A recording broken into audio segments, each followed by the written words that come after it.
Good day, everyone. Welcome to another episode of What's Really Happening. I'm Dr. Tad Schnaufer, the Strategy and Research Manager here at the Global and National Security Institute at the University of South Florida. As always, we're joined by GNSI's Executive Director, retired U.S. Marine Corps General Frank McKenzie, as we explore global and national security issues. Today, we'll discuss what it's like to have a career in the Marine Corps, specifically looking at General McKenzie's 42 years as a Marine Corps officer.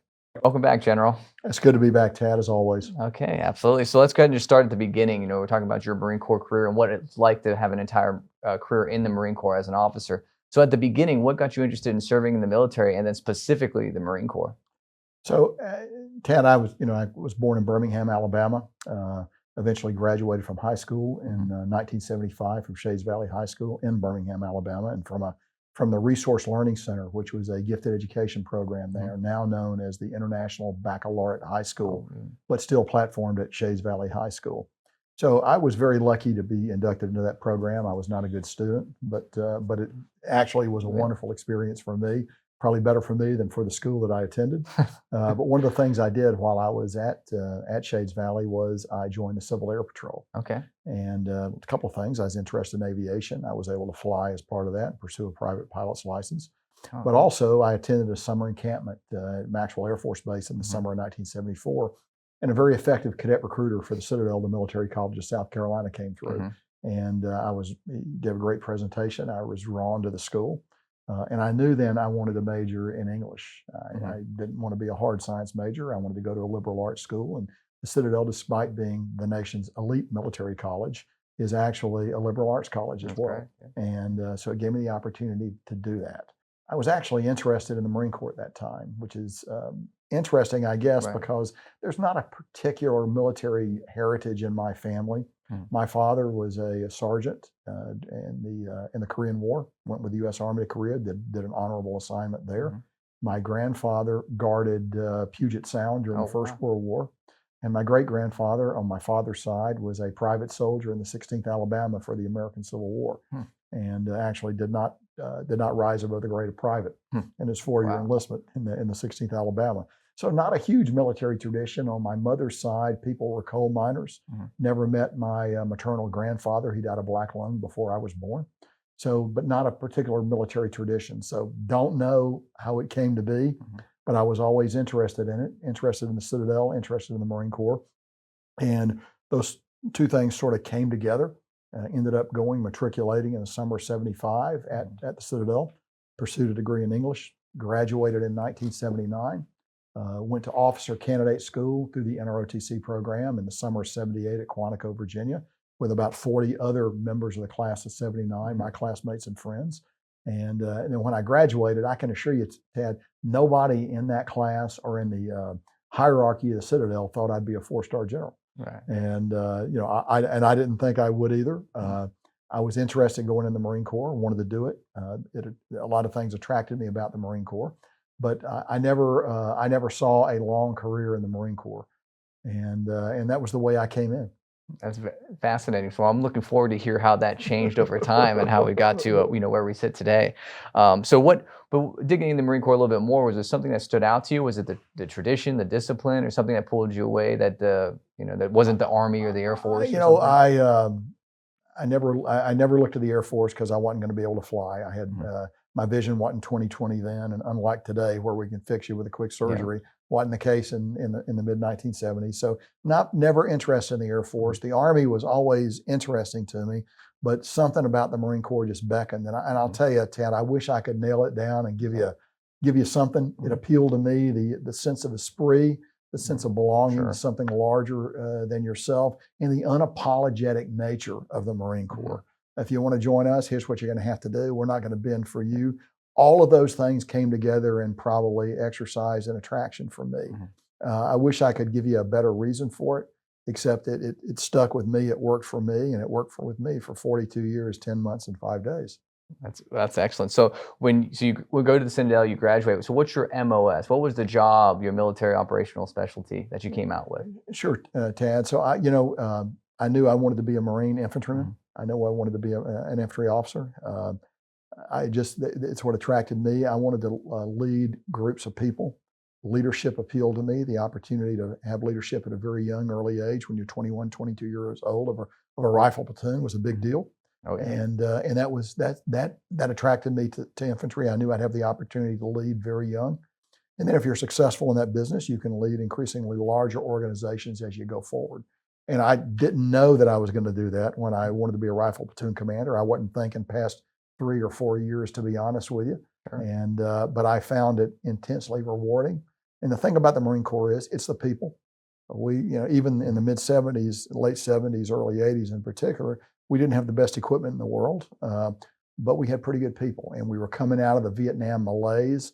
The Marine Corps was in the process of reinventing itself with the Reagan reforms of the 1980s and the money that came into the services. We were able to buy new equipment, and we were able to attract increasingly positive young men and women that wanted to come in the Marine Corps and be part of that legacy. I'm probably one of them, and but it was that thing that attracted me. Sure. So where was after training, what was your first duty assignment? Kind of what did you pick up there? So I went from the basic school to infantry officer course, which is a short, at the time, about a 6-week course that followed graduation from the basic course. So let me just talk about the basic course for a moment. Yeah. When you're commissioned into the Marine Corps, your first 6 months of duty, you're at Quantico, Virginia. All Marine officers go through that program. It's where we put our stamp on the newly commissioned officer. He or she learns what the Marine Corps is, what its capabilities, functions are, how to function as a Marine officer. I think that's a unique advantage for the Marine Corps. When you leave there, you really are a Marine. You know, you were when you were commissioned, actually, but now you know how the system works a little bit. And it's a powerful advantage when you go on to your next duty station. So I graduated from that course, then did a short period of time at the infantry officer course, which is now much longer, but at the time I was there, it was a little bit shorter course. Then as a newly minted second lieutenant, an 0301, as an unqualified Marine infantry officer, I went out to join my first battalion, which was 3rd Battalion, 9th Marines. It was on Okinawa. Okay. And actually, I went to Okinawa and then joined the battalion up in Korea, where they were training in February of that year in bitter, bitter cold. So my first memory of being an infantry officer in the Marine Corps is the bitter cold of being in 3-9 range Nightmare North, up just south of the DMZ in Korea, and spent some time up there before we came back to Okinawa. And Okinawa is a pretty big Marine installation. A lot of Marines end up going. It's the hub for the hub of the Western Pacific for the Marine Corps. Guam is now increasingly becoming important, but in the late 1970s, early 1980s, which is my experience then, it was Okinawa. So I spent a year on Okinawa, or a year on Okinawa and deploying off Okinawa is probably a better way to put it, because you don't sit in Okinawa. You typically deploy, whether it be to the Philippines, Okinawa, or other places while you're there. Sure. So you get some time in Korea, get to see the Pacific a little bit, that part of Asia. So after that, where did you? Where did the Marine Corps send you? As an old, this is the old Marine Corps. Right. So I went back to Charleston, to the Marine Barracks in Charleston, which was then there was a big Navy base there. Nuclear weapons were handled there, and any time during in that era when there were lots of nuclear weapons, typically the Marine Corps provided that security. So I came back to Marine Barracks Charleston, 550 Marines. 10 officers there, so a large organization. And I did 3 years there at the Marine Barracks. That is now not part of the Marine Corps. It's gone away. That's a part of the Marine Corps that ceased to exist probably in the late 1980s. But for me, it was a return back to Charleston, which was okay, an opportunity to be still in a job that involved leading Marines, and it was enjoyable. Allowed me to go back to school and get my master's at night during that period of time, which I did while I was assigned to Marine Barracks Charleston. So those things all came together. Met my wife. And probably during that period is when I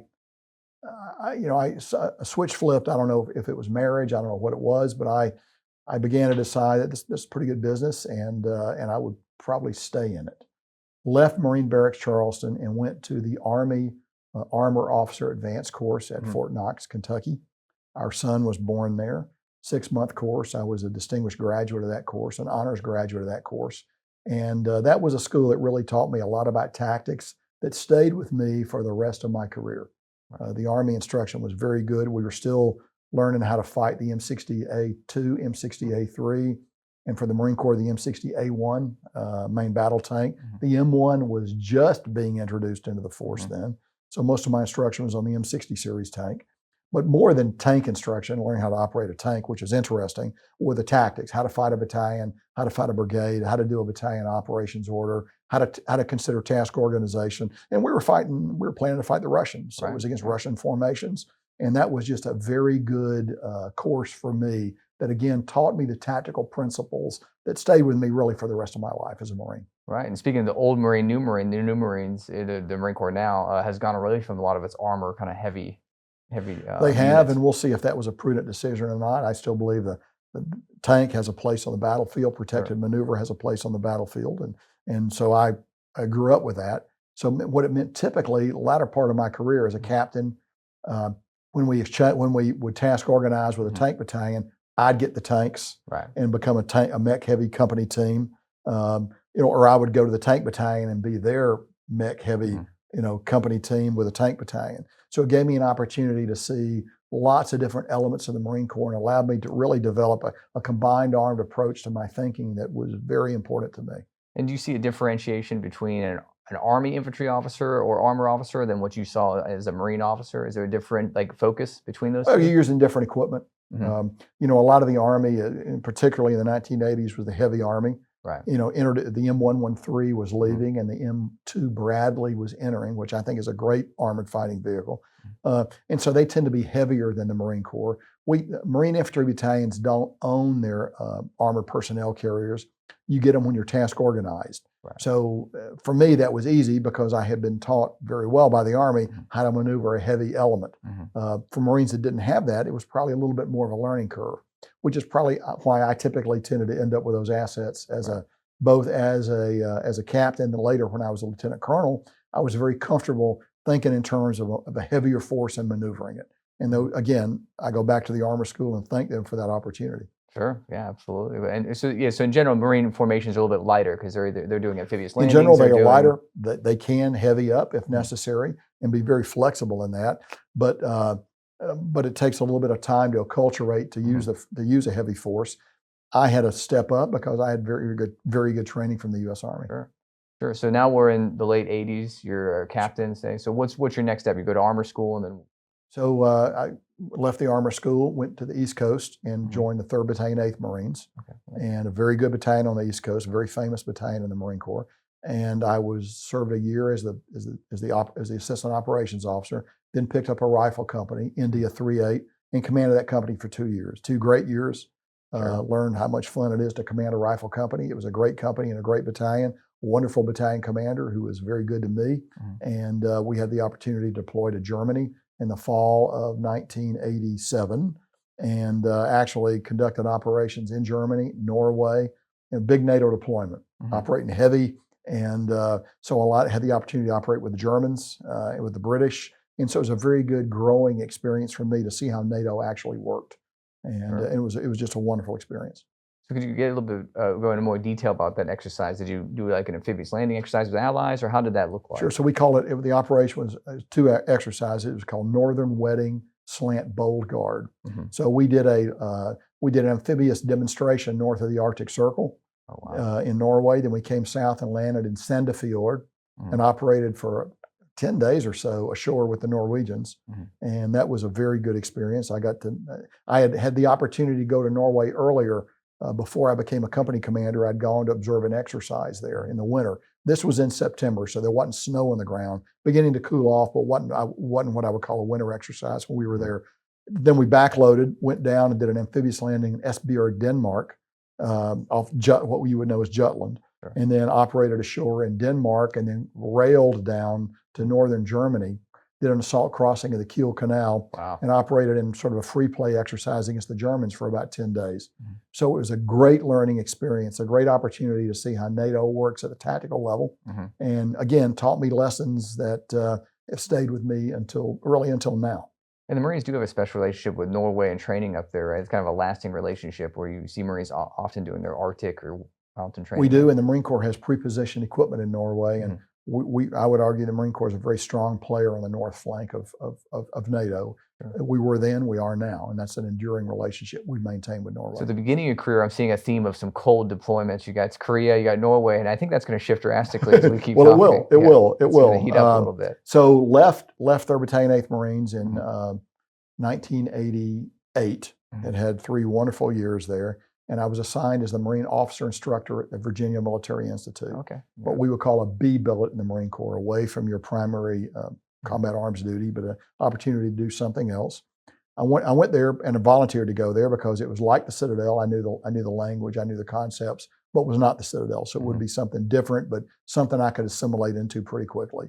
So I spent 3 very good years at VMI, recruiting, training, and preparing cadets from the Virginia Military Institute to come into the Marine Corps as officers, and developed a long-time love and affection for the Virginia Military Institute. While I was there, I also coached football for 3 years on the VMI, the cadets, and that was also a great experience. Exposed me to college football at a relatively high level, actually. While I was there, we played North Carolina, we played Army, and we played Georgia Tech. So it was a great experience. And being outdoors in the fall, coaching football is just not a bad thing to do in Lexington, Virginia. And so it was a great tour for me, for my family, and broadening the opportunity to be a classroom instructor and to work within a university system, not a university system, but a large school system, because VMI is not a university, but it's a large academic endeavor, and sort of to see how it works. That was a very rewarding experience for me. Did you play the Naval Academy? We did not play Navy while I was there. In fact, VMI typically plays Army. I don't recall the last time VMI played Navy. Citadel has played Navy, though, and Army as well, but VMI typically only West Point. Because that's where a lot of Marine Corps officers also come out of, is the Annapolis, the Naval Academy. It is. As well, it is right? Indeed, and that's an important pipeline for a lot of Marine officers. More so now than in the past. Actually, more Marine officers come into the Corps from Navy than at any point in time in the past. My son was class of 07 U.S. Navy, Naval Academy, and entered the Marine Corps and was an infantry officer like me as well. That's excellent. And I guess a good point to note that the Marine Corps is under the Department of the Navy, so it kind of holds a special place within the armed services. That's correct. A separate service within the Department of the Navy, co-equal with the U.S. Navy, but both reporting to the Secretary of the Navy. Right, and the Marine Corps is a smaller service compared to the other services in many ways. The Space Force is probably smaller. Until the Space Force, we were the smallest of the services. Is that a theme throughout? Did you see that play out a little bit in this early part of your career, just the Marine being a smaller service? We are a smaller service. It really has more relevance at higher levels and later. Okay, but because what you're doing really as a lieutenant, as a captain, is you're learning your craft. Sure. Yeah, your basic job. So you're not really concerned about joint things and things outside the Marine Corps. When I left VMI, I was a Major Select. I attended Marine Command and Staff College, and then the School of Advanced Warfighting in Quantico, Virginia. And that's where I began first to be exposed to what I would call larger operational concepts, particularly at the School of Advanced Warfighting. It was a great opportunity to do the second-year course to become what we would call a planner, a specialist as a planner, and an opportunity to sort of look at the way that the American way of war, if you will, had evolved from before the First World War, through the First World War, the Second World War, and until the current time. And we spent a lot of time looking at that, and that was my first real exposure to issues larger than the Marine Corps, and it was a very good exposure. And Major Select meaning that you were selected for promotion to Lieutenant Colonel? No, I was selected for promotion to Major. To Major, okay. To Major when I went, and I was promoted to Major while I was at Command and Staff College. Okay, excellent. Right. So you finished that.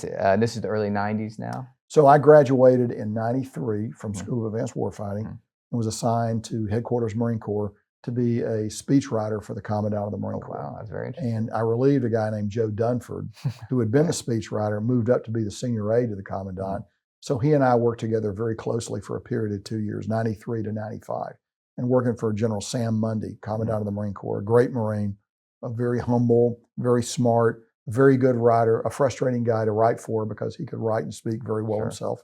But it was a very good formative experience for me, allowed me to see inside the office of the Commandant and understand how the Commandant functions as a service chief and also as a member of the Joint Chiefs of Staff. So that was good exposure to that high level, beginning of the exposure to high level staff work and high level service issues. And so at this point, as a field grade officer, and you've been in from '79 to early, over 10 years, you've experienced infantry, armor, and now you kind of focus on plans, but also some writing positions. That's correct. So it's a pretty diverse background in the Marine Corps up to very this point. Very diverse background. So I did that job for 2 years, and then in '95, left and went down to 2nd Marine Division. Time to go back to the fleet. Right.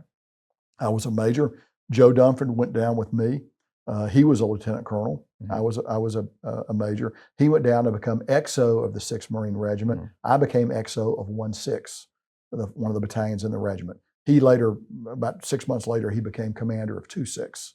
I spent a year as the XO of 1st Battalion, 6th Marines.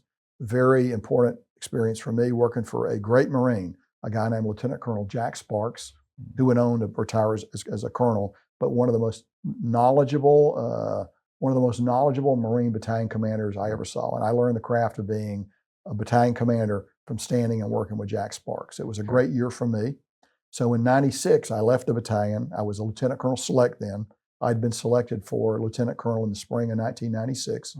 But I went up to 2nd Marine Division and became the Division G3 Operations Officer. And so that's a great job. You really are running the division for the G3 because under the Marine system, your primary staff officers are colonels, but their principal assistants, the G3 OPSO inside G3, is a lieutenant colonel. So I was responsible to him for operating the division, and so it was a year of doing that. We did a number of exercises, a number of command post exercises, a lot of planning. It was a very good year spent at the headquarters of the 2nd Marine Division. So in the summer of '90, during that period of time, I was slated to command an F-3 battalion, and the battalion was 1/6. So I was very lucky to come back and take command of the battalion from Jack Sparks. I'd been his XO, and of course, had spent a year in the battalion, so I knew the battalion very well. I took command of 1/6, was in command of 1/6 for 2 years, 97 to 99. Had the opportunity to stand the battalion up as a battalion landing team and deploy it to the Med 98, 99 as part of a Marine Expeditionary Unit. And really the highlight of my career to that date probably was that deployment. In a great battalion, working for a great Marine Expeditionary Unit commander, a guy named Rick Tryon, who retired as a lieutenant general. We deployed to the Med, went to Israel, went to the Balkans, did a number of training exercises across the Mediterranean, but a great 6-month deployment. Could not have been better.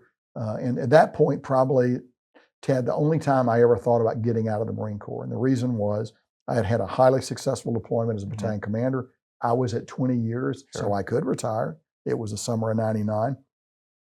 And I was interested in getting a doctorate in history. And ultimately chose not to do that. That's the only time I ever really, I never thought so much about getting out before then because the assignments kept coming. I enjoyed what I was doing. But I didn't give any long-term thought to what I would do in the Marine Corps. And even at 20 years, when I made the decision to stay in, I thought I would stay in and see what happened. I was selected to go to school, the National War College. And then that changed, and my orders became to go be a fellow in the Institute for National Strategic Studies, working for a great thinker and a great American named Michelle Flournoy.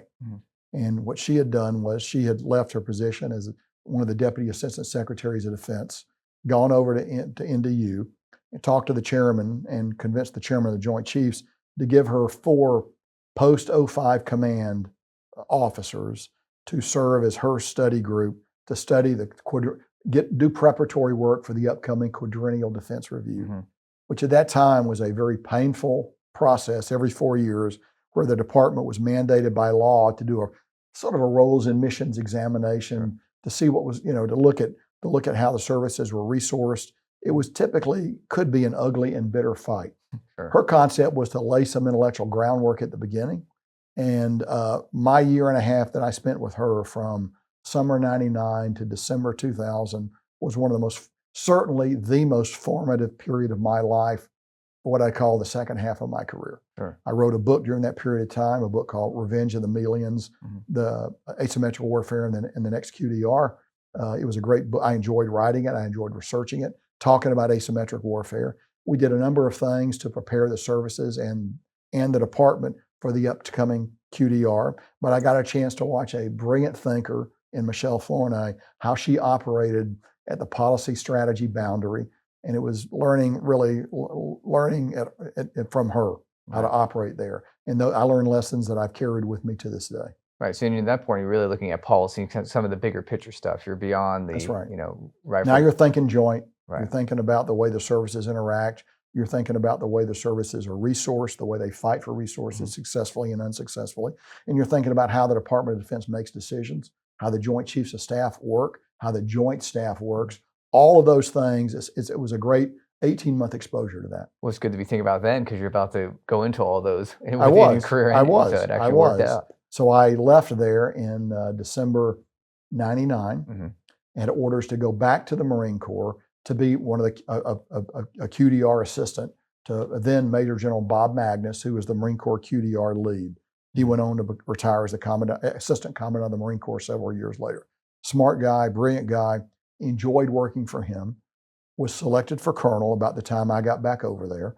And then, to my surprise and gratification, the operations deputy of the Marine Corps, a famous Marine named General Emil R. Buck Bedard, who ran PP&O, but was also the ops dep of the Marine Corps. So he was dual-hatted, the chief operations, what you would call the G3, G5 in the Army, the PP&O in the Marine Corps, his equivalent, and the ops dep, reached down and said, I want you to come up and be my executive assistant. I was a brand new Colonel Select, the junior colonel in PP&O, so I was flattered that he brought me up to do that. PP&O is what? Plans, policies, and operations inside the Marine Corps. Sort of the same, again, the same thing as the G3, G5 in the Army, and the same thing as in the Air Force, N3 and 5 in the Navy. So went up was his EA. And that was, and that, again, more broadening. I got to see the way he interacted as a member of the joint, as a member of the operations deputies for the Joint Chiefs. Spent time doing that. We were in the building together on 9/11. So I rode out that attack with him. And you were in the Pentagon. I was in the Pentagon that day. Long, hard day with General Bedard. I got to watch a real master at work as he worked the phones for the Marine Corps till we had to leave the building because of smoke about 3 hours after the attack. We were never in any danger. We were on the other side of the building. So I don't want to make it more than it was. But it was a pretty dramatic day to be in the Pentagon. It was still a big deal. Right. So I worked another 7 or 8 months with him there, and then left in the summer of 2002. I was slated for command of a Marine Expeditionary Unit, which was the dream I wanted to pursue. Got that and went to the East Coast to take command of the 22nd Marine Expeditionary Unit. And I was very lucky with 22nd MU. I spent 44 months in command of that MU, almost 4 years. Deployed them into Afghanistan for combat operations and deployed them into Iraq for combat operations. So it was a great opportunity to see, the war at the ground level as a MU commander in Afghanistan, then in Iraq. So which deployment came first, Afghanistan? I went to Afghanistan in 04 and then went into Iraq in 05, 06. Wow, so back to back. So tremendous opportunity working with great people, great units that were task organized under me. And I had an opportunity to meet General Abizaid for the first time, the CENTCOM commander, and work for and I worked for General Alston in Afghanistan when I first went in 04. He was the 10th Mountain Commander and relieved ultimately by General Olson in 25th ID as they came in on the rotation. So I worked for great leadership there, worked for great leaders in Iraq when I went in there. So did that for 44 months, left that command in 06, summer 06, and was selected to be the military secretary to the Commandant of the Marine Corps, which is an archaic term. Only the Marine Corps uses that phrase. But the military secretary is the EA to the Commandant, the executive assistant to the Commandant, and did it for General Hagee and then General Conway. Selected for Brigadier General, left that job in July of 2007.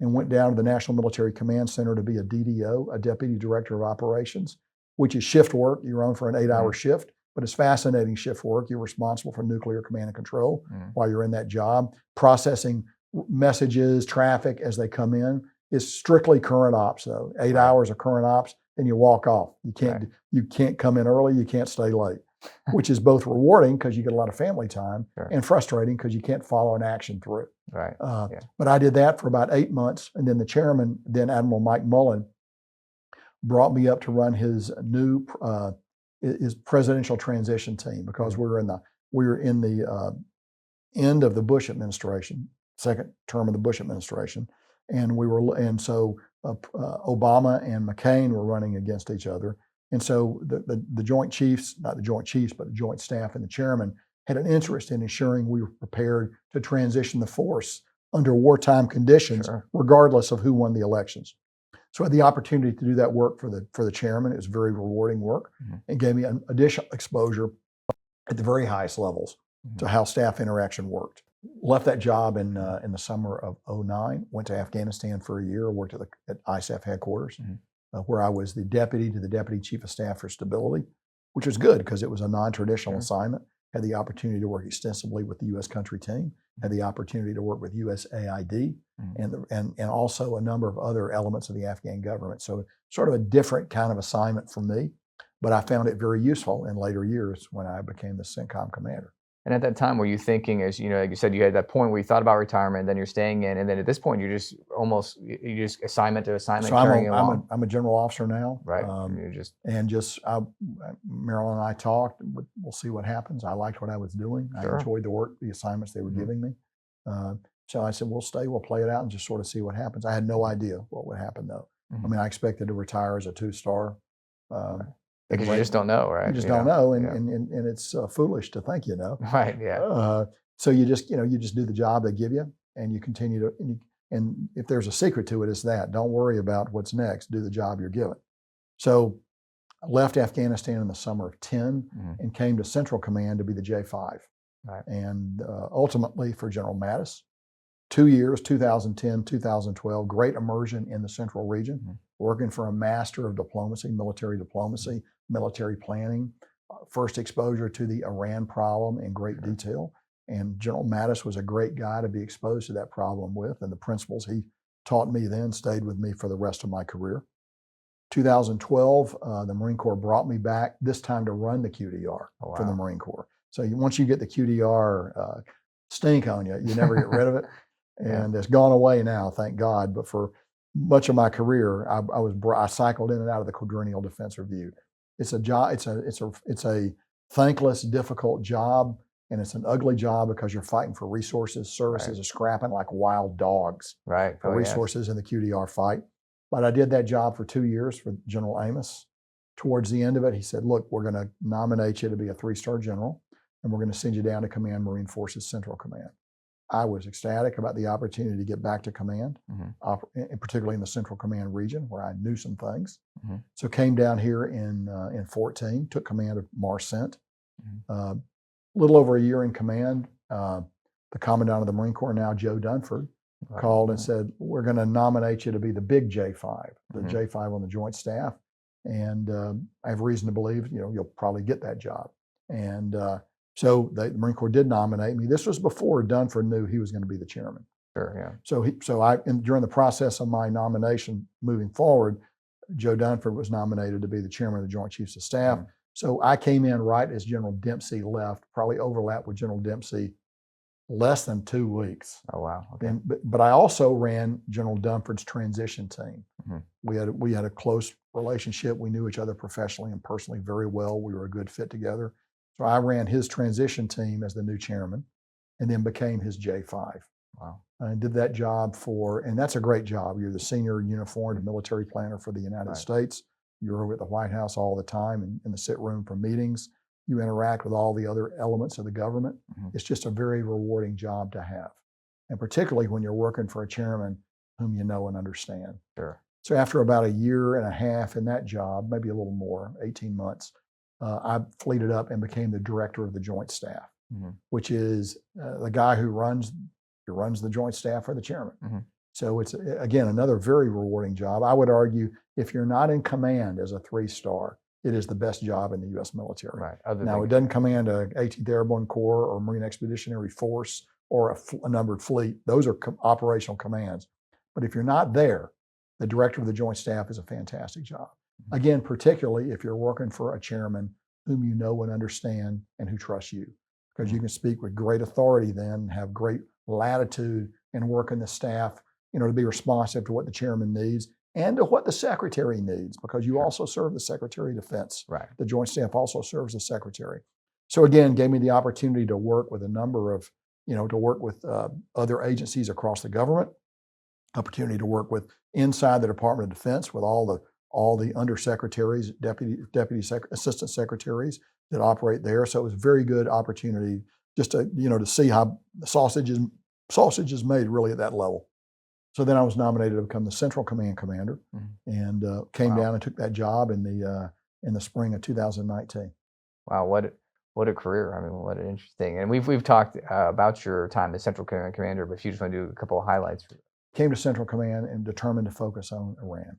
And we were able to do that. Iran was acting up as a result of the maximum pressure campaign. Right.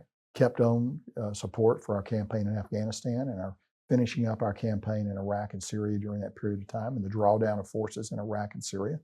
Had the opportunity to strike the leader of ISIS, Baghdadi, out in Western Syria in October 2019. And then ultimately, of course, we took the strike on Soleimani in January 2020, and so much followed from that, but so much was prevented by that too, Tad, that we should perhaps remember when we take a look at that strike. Of course, at the end, responsible for the withdrawal from Afghanistan and the sort of the sad and unsatisfactory ending to a very long war.